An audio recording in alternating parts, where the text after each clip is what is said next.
السلام علیکم دوستو، اگر تم سچ میں کسی کی مدد کرنا چاہتے ہو تو اس کو مچھلی دینے کے بجائے مچھلی پکڑنا سکھا دو۔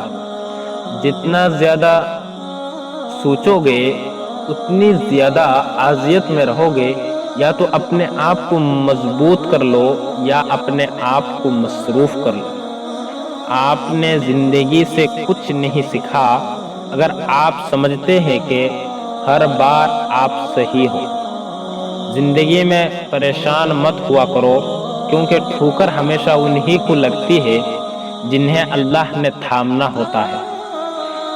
جیب میں پیسے ہونے کے باوجود بازار سے گزرتے ہوئے اپنی ذاتی خواہشات پوری نہ کرنے والا شخص کنجوس نہیں بلکہ ایک باپ ہوتا ہے۔ دوسروں کی دکان پر کاجو بیچنے سے بہتر ہے اپنی دکان پر چانے بیچیے۔ السلام علیکم۔